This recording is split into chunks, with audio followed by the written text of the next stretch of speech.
Welcome friends. चलो हमारे नए एपिसोड पर आओ। वो एपिसोड हमको लगा कहीं आपको बहुत कठिन न पड़ने लगे। थोड़ा थोड़ा असल में आपको समझना ज़रूरी है, थोड़ा बोरियत फील नहीं होनी चाहिए। तो हमने जो अभी तक जितने भी क्रॉस प्रोडक्ट के रिलेटेड हमने जो भी सीखा वो हमने वहाँ पर लिख दिया, ठीक है। पिछले एपिसोड में हमने वेक्टर प्रोडक्ट और क्रॉस प्रोडक्ट के बारे में हमने जो कुछ भी सीखा वो वहाँ पर हमने लिख दिया। अब आते हैं आगे, ठीक है। हमारे पास दो वेक्टर हैं, ए वेक्टर और बी वेक्टर। अब जानते ही हो आप कि वेक्टर जो हमको परीक्षाओं में या प्रॉब्लम्स में जो दिए होते हैं वो रियल में आई के टर्म में दिए होते हैं। तो मान लो कि ए वेक्टर हमारा जो पहला वेक्टर है वो है a1i प्लस a2j और प्लस a3k, ये हमारा पहला वेक्टर है। और बी वेक्टर यानी दूसरा वेक्टर दिया हुआ है आई के टर्म में ऐसे तो हमको वेक्टर दिए रहते हैं प्रॉब्लम्स में, आई और के टर्म में है। ये दो वेक्टर दिए हुए हैं ए और बी वेक्टर आई के टर्म में, और हमसे पूछा गया है कि आप ए क्रॉस बी निकालो, ए क्रॉस बी हमको निकाल के दिखाओ।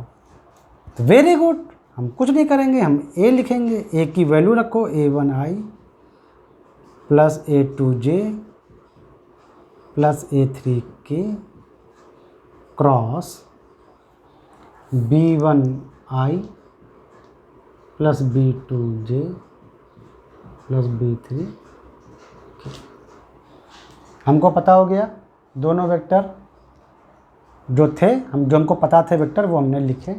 अब हम शुरू करते हैं क्रॉस प्रोडक्ट करना। इससे आपको एक रिजल्ट आएगा जो कि आपको क्रॉस प्रोडक्ट करने में आपको बहुत मदद करेगा। पहले हम ये भी सीख लो, ऐसे भी करते हैं। मान लो यहाँ ए क्रॉस बी क्रॉस सी क्रॉस डी बहुत से होते तब क्या करते हैं, तो ये भी सीखना ज़रूरी है। पहले हम ये आई कंपोनेंट उठाएंगे यानी a1i और इससे इस पूरे में दूसरे वाले वेक्टर में मल्टीप्लाई करेंगे। तो पहले a1i को उठाकर पूरे में मल्टीप्लाई करो, तो a1 और ये b1i, a1 b1 तो न्यूमेरिकल हैं, इनको आप अलग लिख सकते हो, a1 b1 और i क्रॉस i प्लस इसका आप इससे करो j वाले से, तो a1 और उधर है b2, a1 b2 और i क्रॉस j। i पहले लिखिएगा क्योंकि ये इधर से चल रहा है तो i पहले आ रहा है, और प्लस a1 i का इस सेक्शन से इससे करो k कंपोनेंट से, तो a1 b3 और i क्रॉस k। सिमिलरली अब आप ये कंपोनेंट उठाओ j वाला और पूरे वेक्टर में मल्टीप्लाई करो, तो a2j मत लिखो, a2 का पहले इससे न्यूमेरिकल ही तो है b1, तो a2 b1 पहले लिख लो, वेक्टर का मल्टीप्लिकेशन अलग लिख लो, प्लस सिमिलरली इसका इससे करो, तो a2 b2 और j क्रॉस j और इसका इससे करो a2 b3 j cross k plus अब इसका करो, इसका इस वाले का पूरे वेक्टर से, तो a3 b1 k cross i। याद रखिएगा कि i क्रॉस j को j क्रॉस a नहीं, i क्रॉस j को j क्रॉस i नहीं लिख सकते, माइनस होता है। तो क्रम जो है आपका जो ये सिस्टम है उसको आप यहाँ गलती से भी आप जब मल्टीप्लाई कर रहे हैं तो ये मत लिख दीजिए a3 b1 लिखा और y क्रॉस k कर दिया ना, इधर से ही कर रहे हैं तो इसी को आप लिखोगे तो k क्रॉस i। सिमिलरली इसका इससे करो j से, तो a3 b2 इसको अलग लिख लो k क्रॉस j और प्लस फिर a3 b3 और k क्रॉस k। तो आप जानते हैं कि a क्रॉस a हो चाहे i क्रॉस i चाहे j क्रॉस j चाहे k क्रॉस करे, चूँकि दीज आर द पैरालेल और द कोलिनियर, आपको बताया ना, तो उनका क्रॉस प्रोडक्ट होता है 0। अगर दो वेक्टर पैरेलल हो या सेम ही हो या कोलिनियर हो तो उनका जो क्रॉस प्रोडक्ट होता है वो 0। तो ये आपका टर्म पूरा 0 आ गया, ये आपका टर्म पूरा 0 आ गया और ये आपका टर्म पूरा 0 आ गया। आपका बचा A1 B2 और I क्रॉस J की जगह पर केवल आप लिख सकते हो K वेक्टर। देखो I cross J equal to K vector. यहाँ पे आओ A1 B3 और I क्रॉस K, I के बाद तो J आता है, K कैसे आ गया, तो minus J vector. I cross K equal to minus J vector. यहाँ से देखिए J vector is minus of I cross K, तो I cross K is the minus J vector. Cyclic term से भी आप देख सकते हो। अब इसको देखो जरा, इस वाले को, plus A2 B1 J cross I, J के बाद तो K आता है, I आ गया यानी माइनस K वेक्टर। फिर ये तो जो इसको देखो A2 B3 J cross K सही है, I आएगा। साइक्लिक है पूरा तो दूसरा वाला आ जाएगा A3 B1 K cross I, this is K के बाद I आता है, ओके, I J K और लौट के फिर से I, वेरी गुड। तो ये आ जाएगा आपका J और plus A3 B2 K cross J, K के बाद तो I आता है यानी कि माइनस I। तो इसमें क्या करो, I वाले कॉमन ले लो, I पहले लिख लेते हैं ऐसे, I कहाँ है, ये I है और ये I है, ये प्लस का है ये माइनस का है, ये देखो। तो A2 B3 माइनस ये वाला, ये I निकाला है कॉमन तो माइनस आ जाएगा A3 B2। फिर आप प्लस J कॉमन ले लीजिए, तो J कहाँ गए, एक J ये और एक J ये दोनों, तो इससे J कॉमन लेंगे तो पहले पॉजिटिव वाला लिख लीजिए A3 B1 और फिर ये वाला माइनस A1 B3 और प्लस K वेक्टर ले लीजिए। K वेक्टर कौन सा है, ये वाला, तो K कैप निकाल लीजिए, तो यहाँ से आ जाएगा A1 B2 minus A2 B1। देखिए ये आपका A क्रॉस B आ गया। अगर हमारे पास दो वेक्टर A और B दिए हैं वेक्टर टर्म में, तो हमारा A क्रॉस B ये आ गया। अब A क्रॉस B आ गया है तो इसकी आपसे कोई कहे डायरेक्शन निकालो, तो A क्रॉस B का डायरेक्शन क्या होता है, तो निकालने के कई तरीके हैं।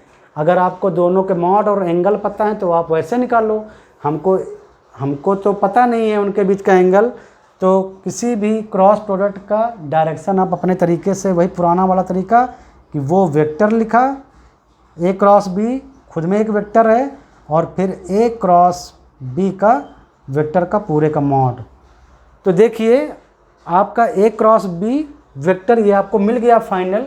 इक्वेशन नंबर 3 डाल देते हैं, A क्रॉस B वेक्टर यानी आपका क्रॉस प्रोडक्ट वेक्टर आपको पता चल गया।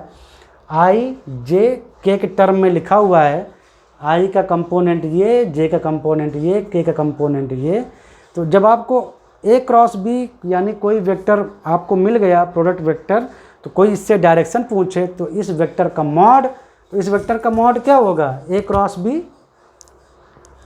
A क्रॉस B का मॉड क्या होगा, A क्रॉस B जो आपने निकाला उसका जो मॉड होगा वो होगा अंडर रूट, वही जानते ही हो मतलब वही I कंपोनेंट लिखो जो भी आए। अब इसमें कुछ वैल्यू दी होंगी तो आप आराम से निकाल लोगे रख के, ऐसे जो निकालते थे ना किसी भी वेक्टर का मॉड, लो निकल आया। इसमें मान लो 3 4 5 जो भी वैल्यू दी हो, जो भी यहाँ पर वैल्यू दी हो वही वैल्यू आप शिफ्ट कर दोगे तो आपको उसका मॉड आ जाएगा। मॉड आ जाएगा तो आपको पता चल जाएगा कि आखिर A क्रॉस B जो वेक्टर आया, जो हमारा क्रॉस प्रोडक्ट जो वेक्टर आया, जो हमारा क्रॉस प्रोडक्ट जो वेक्टर आया उसकी डायरेक्शन क्या होगी। एक तो यहाँ से आप ऐसे करके बहुत कुछ निकाल सकते हो, ठीक है।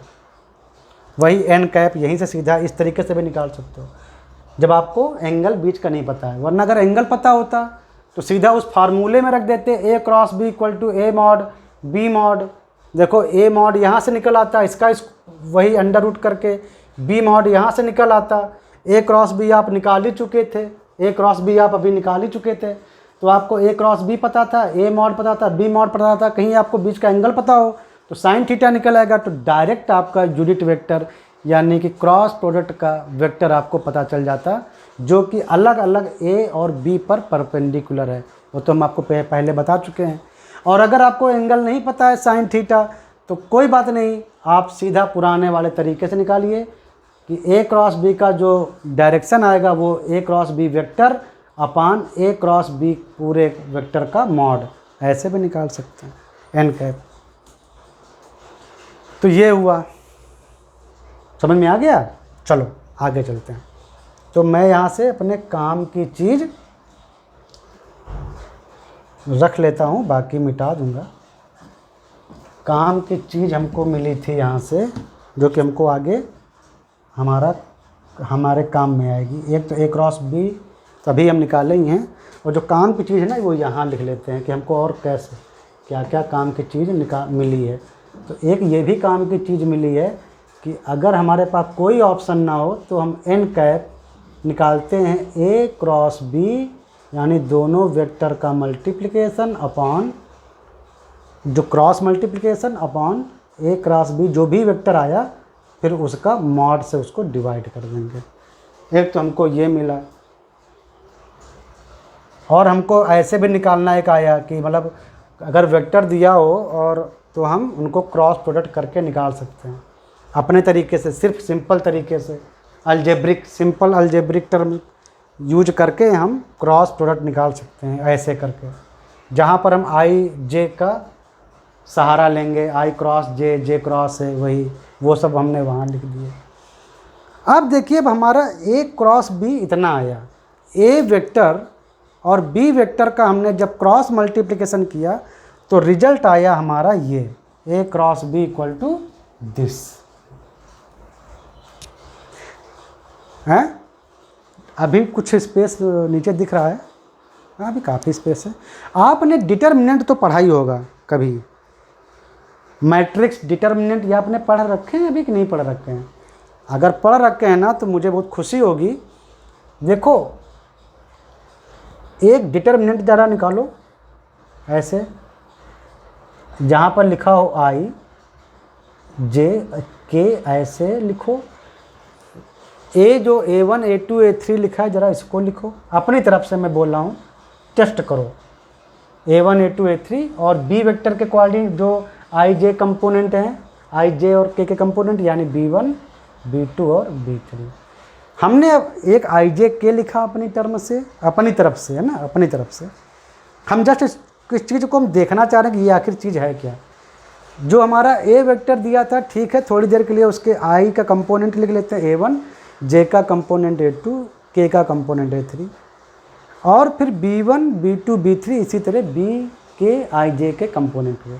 ज़रा इसको आप सॉल्व करो, ज़रा देखो क्या आता है, पहले अपनी तरफ से देखो। तो आपको सॉल्व करना आता है ना। आई उठाएंगे तो ये कॉलम और ये रो गायब, बचा केवल इतना।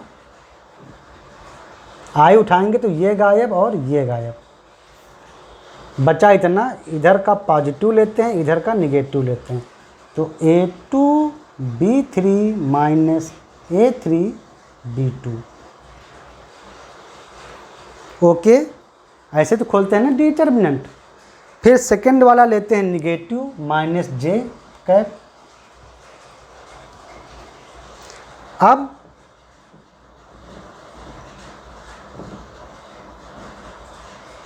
पहले ऐसे ही लिखा था ना ये।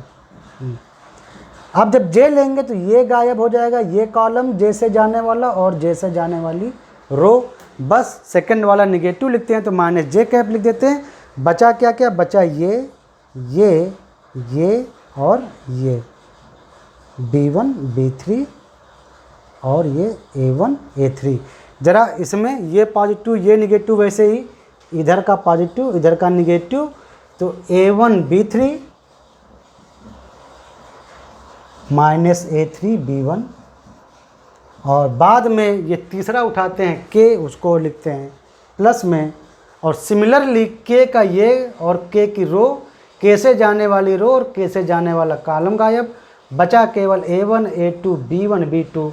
इसमें फिर वही ये पॉजिटिव ये निगेटिव करके a1 b2 -a2 b1 ये हुआ। जरा आप ध्यान से देखो, a क्रॉस b जो हमने अभी जो निकाला है a और b वेक्टर को क्रॉस करके, तो ये तो आया आपका इतना j कंपोनेंट। अभी यहाँ पर j प्लस में लिखा है, तो a3b1 पॉजिटिव है, यहाँ देखो a3b1 निगेटिव है, लेकिन ये हमने -j लिख रखा है। तो अगर आप इसको प्लस करेंगे, यानी माइनस से मल्टीप्लाई करेंगे, तो ये प्लस में आ जाएगा, ये माइनस आ जाएगा, मतलब यही तो लिखा है। गुड। और k a1 b2 -a2 b1 बिल्कुल सेम लिखा है। इसका मतलब है कि ये कुछ नहीं है, ये a क्रॉस b ही है। हमको मिला केवल a क्रॉस b। तो हमको एक बहुत बढ़िया जानकारी मिली कि अगर हमें दो वेक्टर दिए हों, अगर हमें दो वेक्टर दिए हों,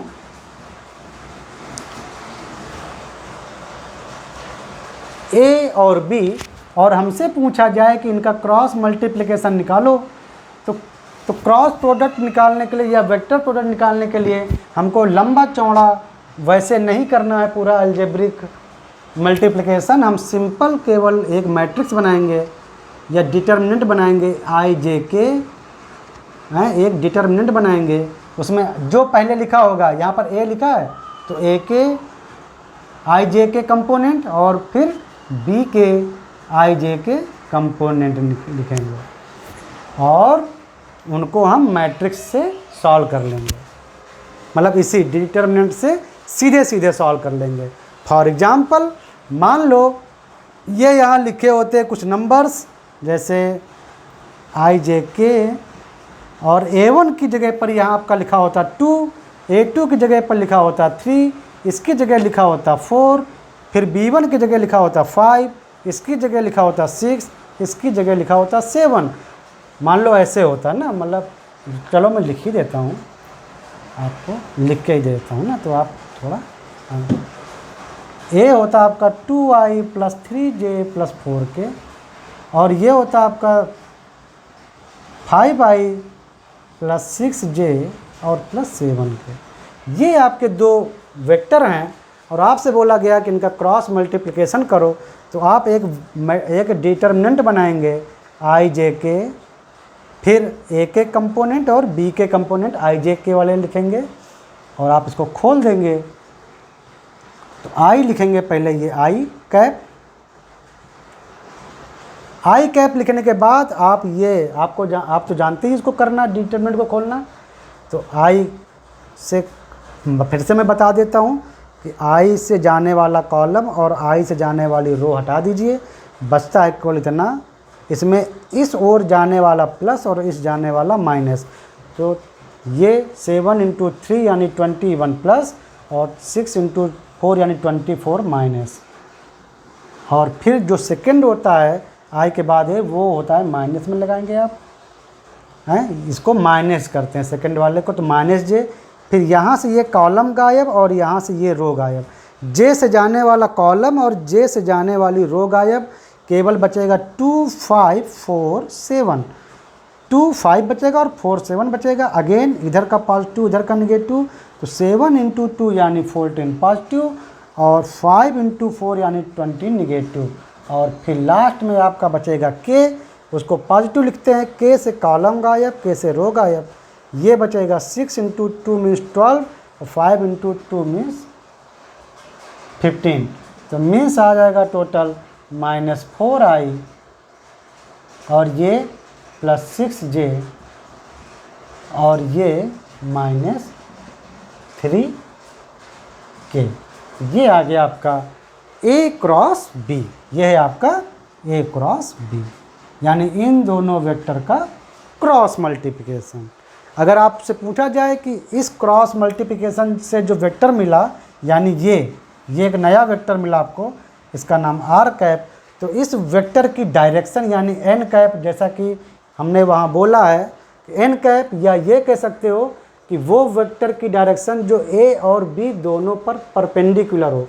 भाई ए और बी का जो क्रॉस प्रोडक्ट करेंगे तो जो रिजल्ट में जो वेक्टर आया आर, इसकी जो डायरेक्शन होगी वो ए और बी दोनों पर अलग अलग परपेंडिकुलर होती है, उसको एन कैप बोलते हैं। वो क्या है? तो वो कुछ नहीं है, वो आप ए क्रॉस बी तो आप निकाल ही चुके हैं, अपॉन ए क्रॉस बी, इसी का आप मॉड निकाल कर डिवाइड कर दीजिए। तो ए क्रॉस बी आप निकाल चुके हैं, -4i + 6j -3k, ये तो आप निकाल ही चुके हैं। और इसमें डिवाइड कर दीजिए इसके मैग्नीट्यूड से। तो -4 का स्क्वायर 16, 6 का स्क्वायर 36 और 3 का स्क्वायर 9, जो भी है उसको लिख दीजिए। और तो ये आ गई आपकी परपेंडिकुलर डायरेक्शन, दोनों वेक्टर्स पर अलग अलग। और कह सकते हैं कि ए क्रॉस बी की डायरेक्शन, आर की डायरेक्शन, और ये जो डायरेक्शन है वो ए पर भी परपेंडिकुलर होती है और बी पर भी, according to right hand rule, thumb rule और राइट हैंड पाम रूल, जैसे दोनों हमने बताया आपको। तो ये हुआ आपको ए क्रॉस बी निकालने का बहुत सा सिंपल सा तरीका।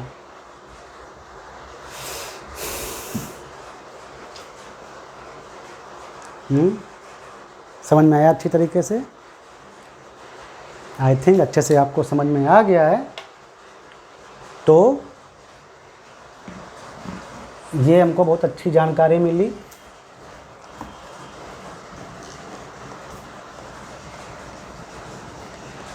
इस पर एक थोड़ा और बढ़ा देते हैं जानकारी वाला हिस्सा।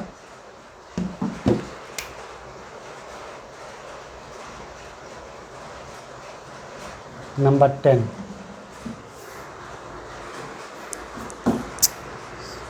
नंबर 10 हमको मिला कि ए वेक्टर अगर दिया हुआ है a1i + a2j + a3k, और एक बी वेक्टर दिया हुआ है आपको b1i + b2j और +b3k, तो हमारा जो ए क्रॉस बी वेक्टर होगा, यानी कि दोनों को मल्टीप्लाई करने पर, मतलब क्रॉस मल्टीप्लाई या वेक्टर मल्टीप्लाई करने पर जो हमको वेक्टर मिलेगा उसको थोड़ी देर के लिए आर मान लो, जो वेक्टर मिलेगा उसको आप ऐसे भी निकाल सकते हो, आई जे के मैट्रिक्स बना के, a1 b a2 a3 और b1 b2, ऐसे इसको खोल देंगे तो आ जाएगा हमारा ए क्रॉस बी वेक्टर।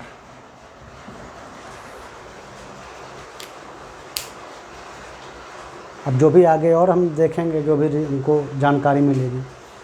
तो अभी तक हम लोगों ने वेक्टर के बारे में, मतलब क्रॉस प्रोडक्ट, वेक्टर के क्रॉस प्रोडक्ट के बारे में हम लोगों ने बहुत कुछ सीख लिया है। अब हम उसके यूज करना सीखेंगे, क्रॉस प्रोडक्ट का use, geometrical use of cross product, geometrical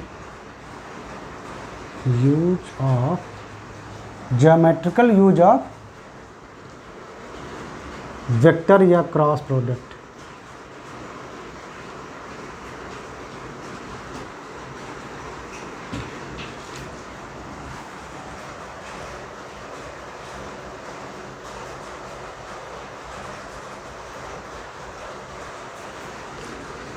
तो फर्स्ट हम देखेंगे कि किसी ट्राइंगल का एरिया कैसे निकालते हैं, किसी ट्राइंगल का एरिया कैसे निकालते हैं।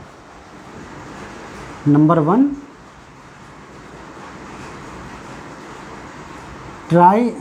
मतलब एरिया ऑफ ट्राइंगल।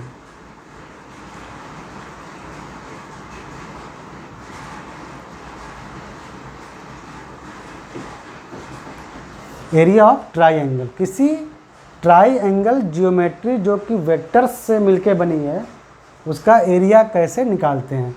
तो जैसे मान लो कि ये हमारा एक ट्राइंगल है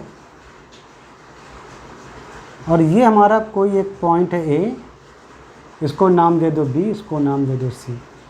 अब यहाँ पर हमारे ये जो एक्चुअली ये जो ट्रायंगल है वो वेक्टर से मिलके बना है, वो वेक्टर्स का जियोमेट्रिकल रिप्रेजेंटेशन है।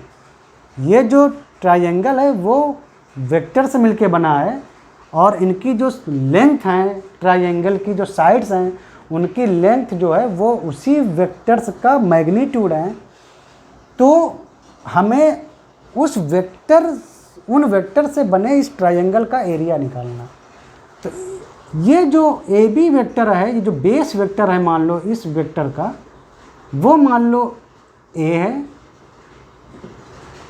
और इसकी जो ये साइड है, जो इस देखो साइड एक ही पॉइंट से लेते हैं, तो ये मान लो साइड ए है और ये साइड आपकी बी है। तो हमको एक ट्रायंगल दिया हुआ है जो वेक्टर से मिलके बना है, vector A C, vector A B, vector B C, ऐसे इनके नेम हैं। तो उसमें जो एक कोई पॉइंट उठा लो एक कोई पॉइंट उठा लो ए, उससे जाने वाले दो वेक्टर लाइंस जो हैं उसकी साइड्स ए वेक्टर और बी वेक्टर, ये हमको पता है। हमको केवल पॉइंट ए से जाने वाले दो वेक्टर यानी ए बी वेक्टर और ए सी वेक्टर ये हमको पता है। A B vector is A vector और A C vector is B vector. तो ए बी केवल क्या होगी, ए बी मीन्स केवल इस साइड की लेंथ, इस साइड की लेंथ इज नथिंग बट जो वेक्टर है उसका मैग्नीट्यूड, ए बी वेक्टर का मैग्नीट्यूड। ए बी इसकी लेंथ केवल न्यूमेरिकल वैल्यू, जो न्यूमेरिकल लेंथ है वो क्या होगी, वो कुछ नहीं बस ए बी जो वेक्टर फॉर्म में है उसका मैग्नीट्यूड, उसकी न्यूमेरिकल वैल्यू मीन्स ए वेक्टर का मैग्नीट्यूड। और सिमिलरली ए सी जो होगा हमारा वो होगा ए सी वेक्टर का magnitude is nothing but B vector का मैग्नीट्यूड, ओनली न्यूमेरिकल वैल्यू। यानी कि हमको ए बी की लेंथ मिल गई और ए सी की लेंथ मिल गई। बट द एरिया क्या होता है, एरिया किसी भी ट्रायंगल का एरिया क्या होता है, एरिया होता है हाफ वन साइड मीन्स ये साइड ले लो आप ए बी, और उस साइड पर अपोजिट एंगल से डाले गए परपेंडिकुलर की लेंथ, उस साइड पर अपोजिट एंगल यानी ए बी लिया तो अपोजिट एंगल है सी, वहाँ से डाला गया परपेंडिकुलर, मान लो ये सी एम, ये पॉइंट है एम, तो उसकी length means C M. But what is the C M in the figure, C M is nothing but A C इसकी लेंथ, और ये अगर जो एंगल है आपका theta is angle between two vectors means A and B. तो ये C M ये यहाँ मिट गया, C M is nothing but A C sine theta. देखो ए सी साइन थीटा क्या आ जाएगा, यही सी एम, सिर्फ न्यूमेरिकल वैल्यू की बात कर रहे हैं। तो यहाँ आप रखिए 1/2 A B is nothing but a vector का मॉड और C M is nothing but A C sine theta. But what is A C is nothing but B vector का मॉड, ये बी वेक्टर का मॉड अब into sine theta. ये आपका आ गया ए B सी जो था पूरा ट्राइंगल उसका एरिया। बट ए और बी वेक्टर का अगर क्रॉस प्रोडक्ट करें, अभी हमने सीखा है ए का मॉड होता है, बी का मॉड होता है, साइन थीटा होता है और एन कैप होता है। तो ए क्रॉस बी का अगर आप मैग्नीट्यूड निकाल लें, यानी दोनों वेक्टर ए इस साइड का वेक्टर और इस साइड का वेक्टर ए क्रॉस बी, उसका जो क्रॉस मल्टीप्लिकेशन है उसका मैग्नीट्यूड निकालो ज़रा। तो ये आएगा आपका ए का मॉड, बी का मॉड और साइन थीटा। बिकॉज ट्रायंगल में कोई भी एंगल 180 डिग्री से ऊपर नहीं जाता है, सारे एंगल 0 to 180 के बीच में ही रहते हैं। तो आप डायरेक्टली इसको साइन थीटा लिख सकते हैं। और एन कैप का मॉड यानी यूनिट वेक्टर का मॉड ऑलवेज 1 होता है। और ये भी आपने अभी देखा है, देखो ए क्रॉस बी का मॉड इज नथिंग बट ए का मॉड बी का मॉड और साइन थीटा। तो ए का मॉड बी का मॉड और साइन थीटा की जगह पर आप इसको डायरेक्टली लिख सकते हो। तो 1/2 ए का मॉड बी का मॉड और साइन थीटा, ये जो है इसकी जगह पर हमने डायरेक्ट लिख दिया ए क्रॉस बी और उसका मॉड। यानी अगर आपको कोई ट्राइंगल दिया हो जो कि वेक्टर्स से मिलके बना है, हो सकता है ये वेक्टर जो हैं वो रियल में डिस्प्लेसमेंट ना हो, फोर्स हो, तो ये जो एरिया होगा वो टोटल वेक्टर का जो है वो फोर्स का मैग्नीट्यूड बताएगा, ऐसा कुछ समझ लो। अभी यहाँ हम डिस्प्लेसमेंट ले रहे हैं, तो ये केवल न्यूमेरिक डिस्टेंस वैल्यू है, ठीक है, डिस्प्लेसमेंट वैल्यू है। तो अगर आपको कोई ट्रायंगल दिया हो और उसकी वन साइड से वन एंगल से, वन पॉइंट जो वर्टेक्स है, कोई एक वर्टेक्स या कोई एक पॉइंट से जाने वाले दो साइड्स वेक्टर दिए हों, यानी इस ए पॉइंट लिया तो ए बी वेक्टर पता हो और ए सी वेक्टर पता हो, तो आप दोनों का पहले क्रॉस मल्टीप्लिकेशन कीजिए, ए क्रॉस बी निकालिए और उनका मैग्नीट्यूड निकालिए और उसका हाफ कर दीजिए। तो ये आ गया आपका एरिया जो बनेगा, जो ट्रायंगल बनेगा ए बी सी, उसका एरिया। ये पूरे ट्रायंगल ए बी सी का एरिया हुआ। सिमिलरली मान लो आपको यहाँ पर ये ए और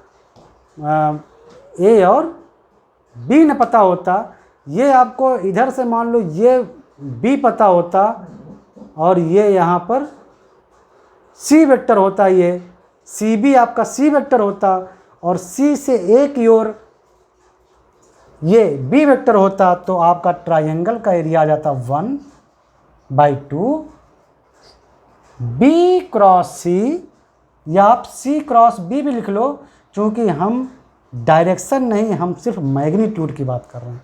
ये देखो ये मैग्नीट्यूड है, सिर्फ न्यूमेरिकल वैल्यू। चाहो तो आप इसको हाफ सी क्रॉस बी भी लिख सकते थे ऐसे, और उसका मैग्नीट्यूड एक्चुअली बी क्रॉस सी होता है सी क्रॉस बी का निगेटिव, लेकिन निगेटिव का जब मैग्नीट्यूड निकालोगे तो उसको हम पॉजिटिव में ही लिखते हैं, इसीलिए हाफ ए क्रॉस बी को आप बी क्रॉस ए ऐसे लिखकर भी उसका मैग्नीट्यूड निकाल सकते हैं।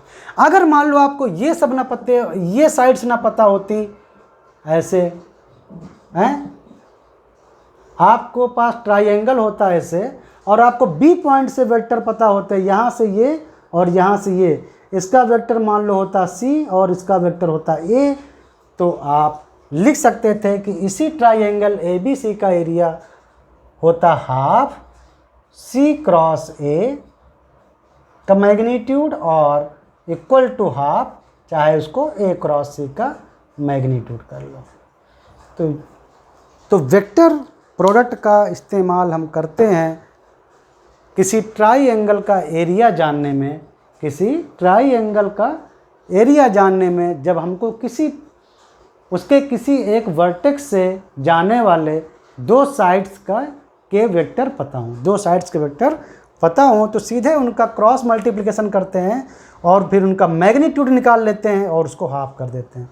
तो ये हमारा एरिया निकल आता है, एरिया ऑफ ट्रायंगल। अब हम इसका एक दूसरा ज्योमेट्रिकल यूज देखते हैं।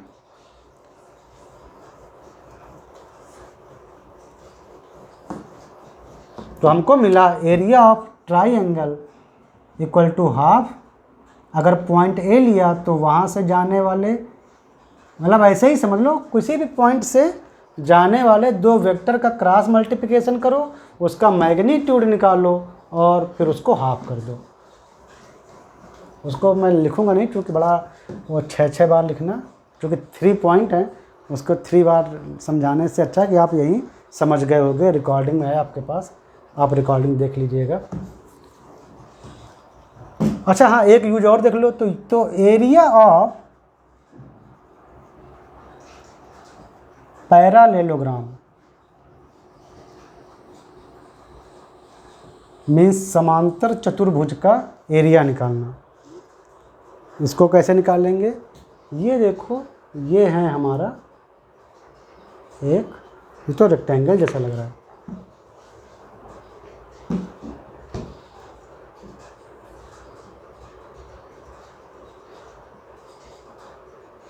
ये है हमारा एक parallelogram, parallelogram A B C D. Parallelogram का मतलब है कि ए बी इक्वल है सी डी के, ए बी इक्वल है सी डी के, और साथ ही साथ A B is parallel to C D, और इसी टाइप से ए डी जो है वो इक्वल है सी बी के, और ए डी जो है वो सी बी के पैरालेल भी है। यही तो होता है पैरालेलोग्राम, हैं? ये इक्वल और पैरालेल है, ये इक्वल और पैरालेल, इसी को बोलते हैं पैरालेलोग्राम। ठीक है, तो हमें इसका एरिया निकालना है, और एरिया निकालने के लिए हमको सिर्फ दो चीज़ें पता हैं। अगर ये कोई एक वर्टेक्स उठा लो, तो हमने यहाँ ये ए पॉइंट उठाया, ए कॉर्नर, और यहाँ से बी की ओर जाने वाली जो साइड है ये, इसका मान लो वेक्टर है ए, और डी की ओर जो साइड जो जा रही है उसका वेक्टर है नेम मान लो बी। यानी हमको दिया हुआ है ए बी वेक्टर, उसका नेम दिया हुआ है ए, और उसको मान लो उसका शॉर्ट नेम ए, और ए डी वेक्टर आपको दिया हुआ है, उसका शॉर्ट नेम मान लो बी। यहाँ से भी आप ले सकते थे, चाहे तो बी से चाहे इसको और इसको ले लेते, मतलब एक ही पॉइंट से जाने वाले दो वेक्टर। तो हमें पता है ए वेक्टर और बी वेक्टर, ए बी और ए डी, हमको ए बी और ए डी पता है। अब हमको इसका निकालना है एरिया।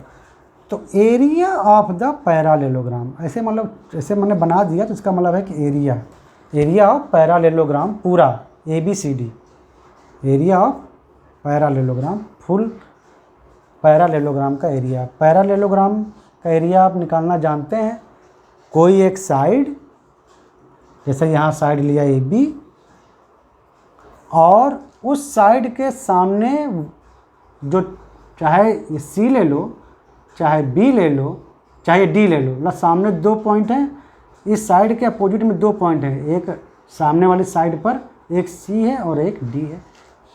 चाहे यहाँ से ऐसे इस लाइन को एक्सटेंड करके आप पैरालेल एक परपेंडिकुलर डालो, उसका नाम लिख लो एन, और चाहे आप इस डी पॉइंट से इस पर एक परपेंडिकुलर डालो और उसका नाम ले लो थोड़ी देर के लिए एम।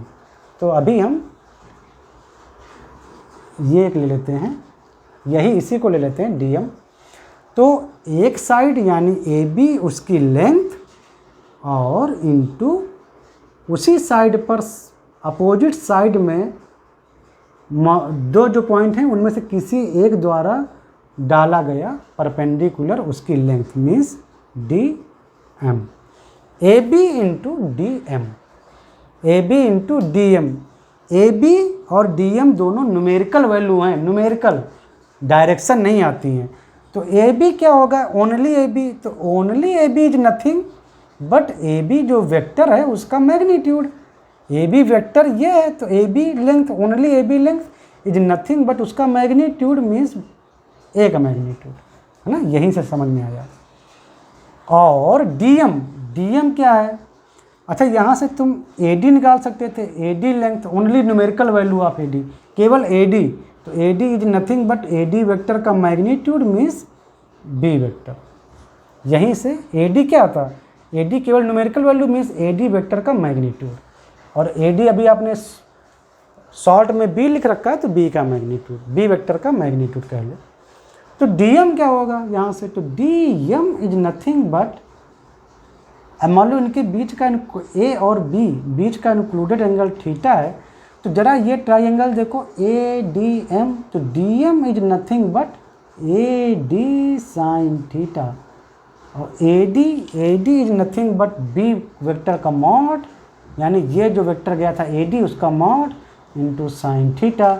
इसको उठा के आप इधर रख दो, तो ए बी की जगह पर ए वेक्टर, ए बी की जगह पे ए वेक्टर, और dm की जगह पर b mod into sine theta, और ये सब न्यूमेरिकल ही हैं, तो a mod b mod sine theta. But what, और ये पैरालेलोग्राम में भी कोई भी एंगल 180 के पार नहीं जाता है, सारे एंगल 0 to 180 डिग्री यानी 0 to पाई के बीच में ही रहते हैं। तो वो इक्वेशन नंबर 2 जो हमने अभी ये देखो result number 2, a mod b mod sine theta की जगह पे आप डायरेक्टली लिख सकते हैं a क्रॉस b, यानी a और b का क्रॉस प्रोडक्ट उसका मॉड, और आप इसको लिख सकते हो b क्रॉस a, उल्टा भी लिख सकते हो a क्रॉस b निश्चित ही माइनस b क्रॉस a होता है, लेकिन जब आप मॉड निकालते हो तो वही माइनस को आपको प्लस में लिखना पड़ता है, तो इसीलिए मॉड निकालने में आपको कोई फ़र्क नहीं पड़ता। तो चाहे आप a क्रॉस b निकाल के उसका मॉड निकालो, चाहे पहले b क्रॉस a निकाल के उसका मॉड निकालो, मतलब चाहे आप पहले AB और AD का मतलब क्रॉस प्रोडक्ट निकालो फिर उसका मॉड निकालो, और चाहे आप पहले AD ले लो ये साइड और फिर ये साइड AB बाद में, और ये दोनों वेक्टर का पहले क्रॉस प्रोडक्ट करो फिर उसका मॉड निकालो। तो ये आ गया आपका ABCD जो पैरालेलोग्राम है उसका एरिया। तो पैरालेलोग्राम का एरिया बहुत आसान है, आपको किसी भी पॉइंट से जाने वाले दोनों वेक्टर पता हों, बस उनका क्रॉस मल्टीप्लिकेशन कर दो और उसका मैग्नीट्यूड निकाल दो, तो बस आपका एरिया निकल आया। और ट्राइएंगल में क्या था कि किसी एक पॉइंट से दोनों साइड में जाने वाले वेक्टर का क्रॉस मल्टीप्लिकेशन करो, उसका मैग्नीट्यूड निकालो, लेकिन उसको हाफ कर दो, उसको हाफ कर दो। तो ये हुआ आपका एरिया ऑफ द पैरालेलोग्राम, और ये भी इसका एक अच्छा सा वेक्टर अलजेब्रा वेक्टर प्रोडक्ट का एक अच्छा सा यूज है। पैरालेलोग्राम, किसी भी पैरालेलोग्राम का एरिया निकालना। तो कैसे हैं आप लोगों का हालचाल, आप लोगों के हालचाल कैसे हैं? इतना पढ़ने के बाद बोरियत तो नहीं फील हुई? वैसे नहीं होनी चाहिए, क्योंकि बहुत आसान तरीके से हम समझा रहे हैं। एपिसोड भी इसीलिए हम लंबे नहीं करते, बीच में तोड़ देते हैं ताकि आपको अच्छे से पता चल जाए। तो आपको कई रिजल्ट मिले और वेक्टर प्रोडक्ट आपको अच्छे से समझ में आ गया होगा। डॉट प्रोडक्ट और वेक्टर प्रोडक्ट में क्या मेन डिफरेंस है कि वेक्टर प्रोडक्ट जब हम करते हैं दो वेक्टर का तो रिजल्ट भी एक वेक्टर ही होता है, लेकिन डॉट प्रोडक्ट में केवल हमको न्यूमेरिकल वैल्यू मिलती है, इसीलिए उसको स्केलर प्रोडक्ट भी कहते हैं। और वेक्टर प्रोडक्ट को समटाइम्स क्रॉस प्रोडक्ट भी कहते हैं, क्रॉस प्रोडक्ट। ठीक है, अभी क्रॉस बना रहता है ना, तो सम टाइम लोग उसको क्रॉस प्रोडक्ट भी बोलते हैं। चलो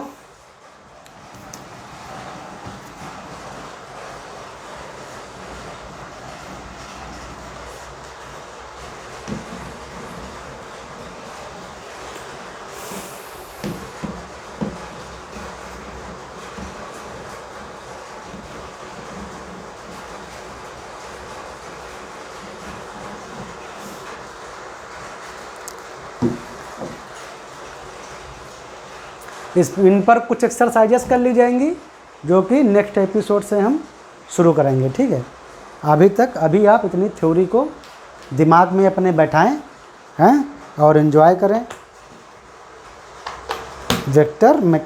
वेक्टर अलजेब्रा की थ्योरी को। ठीक है, और आपका काफ़ी कुछ कंप्लीट हो गया है। अब इसके बाद हम एक्सरसाइजेस शुरू करेंगे वेक्टर प्रोडक्ट पर, और 1-2 एपिसोड बनाएंगे एक्सरसाइजेस पर, और उसके बाद फिर हम शुरू करेंगे ट्रिपल प्रोडक्ट पर। मतलब अभी हम 2 वेक्टर ले रहे थे, अब हम 3 वेक्टर लेंगे, 3 वेक्टर्स। ठीक है, अभी तक हमने 2 वेक्टर्स पर ही ऑपरेशन किए हैं, चाहे वो क्रॉस हो चाहे वो डॉट हो, लेकिन अब हम शुरू करेंगे स्केलर ट्रिपल प्रोडक्ट और वेक्टर ट्रिपल प्रोडक्ट। ठीक है, लेकिन उसके पहले इसी वेक्टर प्रोडक्ट जो कि 2 वेक्टर्स को लेकर अभी तक हमने जो पढ़ा उस पर कुछ एक्सरसाइजेस देख लेंगे। ठीक है, फिर मिलते हैं नेक्स्ट एपिसोड में।